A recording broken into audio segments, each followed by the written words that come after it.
Bismillahirrahmanirrahim. Assalamualaikum warahmatullahi wabarakatuh. Alhamdulillahirrahmanirrahim. Assalatu wassalamu ala asrafil anbiya'i wal mursalin Sayyidina Maulana Muhammadin wa ala alihi wa sahbihi ajma'in. Amma ba'd. Pertama-tama marilah kita panjatkan puja dan puji syukur kita atas kehadirat Allah Subhanahu wa taala yang telah melimpahkan nikmat iman, Islam dan nikmat kesehatan kepada kita semua sehingga kita dapat menjalankan aktivitas kita seperti biasanya dalam keadaan sehat walafiat. Shalawat serta salam tak lupa pula kita aturkan kepada junjungan Nabi besar kita, Nabi Muhammad SAW, yang telah membawa kita dari zaman jahiliyah menuju zaman yang terang benderang seperti sekarang ini. Terlebih dahulu, kami mahasiswa dari Sekolah Tinggi Ilmu Tarbiyah Al-Quwwatul Wusta akan memperkenalkan tentang definisi psikologi dan ruang lingkup psikologi. Saya sendiri Aisyah akan membahas tentang definisi psikologi dan partner saya Atika Afindi, saya di sini akan menjelaskan tentang ruang lingkup psikologi. Langsung saja dimulai. Pertama-tama itu definisi psikologi. Psikologi berasal dari dua kata bahasa Yunani yang yaitu psyche dan logos. Psyche itu artinya jiwa dan logos itu artinya ilmu pengetahuan. Jadi secara etimologi atau menurut arti kata, psikologi berarti ilmu yang mempelajari tentang jiwa, baik mengenai gejala-gejalanya, proses maupun latar belakangnya, atau lebih praktisnya disebut ilmu jiwa. Nah, berbicara tentang jiwa, terlebih dahulu kita harus dapat membedakan antara nyawa dan jiwa. Dalam otak kita itu harus ada pertanyaan, apa sih nyawa tersebut? Apa sih itu jiwa? Nyawa adalah daya jasmania yang adanya tergantung pada hidup jasmani dan menimbulkan perbuatan badania. Perbuatan badania itu perbuatan yang ditimbulkan oleh proses belajar, misalnya insting, refleks, nafsu, dan sebagainya. Jika jasmani mati, maka mati pula nyawanya.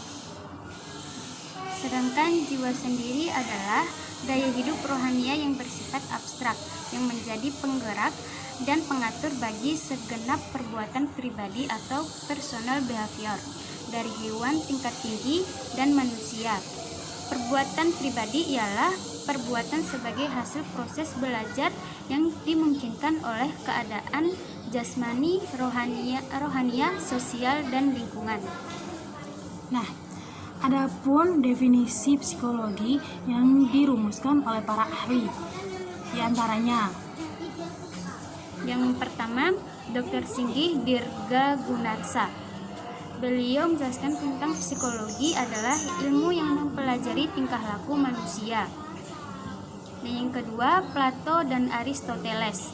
Beliau menjelaskan tentang psikologi adalah ilmu pengetahuan yang mempelajari tentang hakikat jiwa serta prosesnya sampai akhir. Nah, yang ketiga itu dari John Brodus Watson.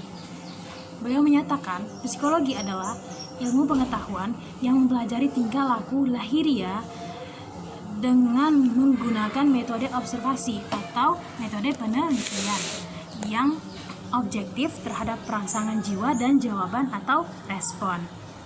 Dan yang kelima itu, yang keempat itu dari Wilhelm Wundt. Psikologi adalah ilmu pengetahuan yang mempelajari pengalaman-pengalaman yang timbul dari dalam diri manusia, seperti perasaan panca indera, pikiran, perasaan atau feeling, dan kehendak manusia tersebut. Dan yang terakhir itu dari Woodward dan Marquis. Woodward dan Marquis tersebut mereka menyatukan pemikiran mereka, yaitu psikologi adalah ilmu pengetahuan yang mempelajari aktivitas individu sejak dari dalam kandungan sampai meninggal dunia dan hubungannya dengan alam sekitar mereka.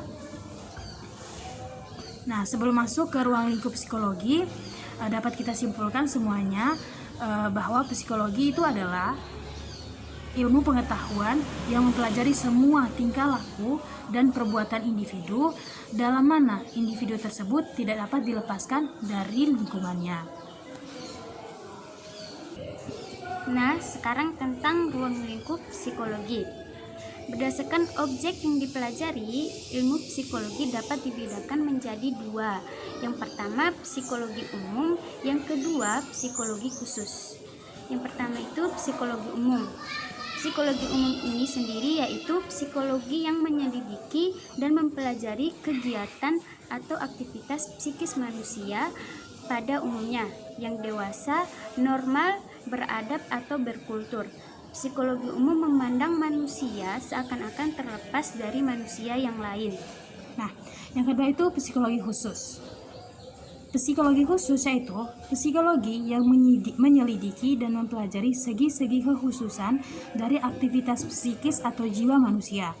Hal-hal khusus yang menyimpang dari hal-hal umum yang dibicarakan dalam psikologi umum. Psikologi khusus ini ada bermacam-macam lagi. Di antaranya yang pertama itu psikologi perkembangan. Apa sih psikologi perkembangan itu? Nah, psikologi perkembangan membicarakan perkembangan jiwa manusia dari masa bayi sampai tua yang mencakup pertama psikologi anak, ya jelas mencakup masa bayi. Nah, yang kedua psikologi puber dan adolescensi, itu membahas tentang psikologi pemuda atau remaja. Dan yang ketiga psikologi orang dewasa, dan yang keempat itu psikologi orang tua. Yang kedua tentang psikologi sosial. Apa sih psikologi sosial itu? Psikologi sosial yaitu membicarakan tentang tingkah laku atau aktivitas manusia dalam hubungannya dengan situasi sosial. Yang ketiga, psikologis pendidikan. Menjelaskan kegiatan atau aktivitas manusia dalam hubungannya dengan situasi pendidikan. Dan yang keempat itu psikologi kepribadian dan tipologi. Itu menjelaskan tentang struktur pribadi manusia mengenai tipe-tipe kepribadian manusia. Dan yang kelima itu psikopatologi, menjelaskan keadaan psikis yang tidak normal atau abnormal.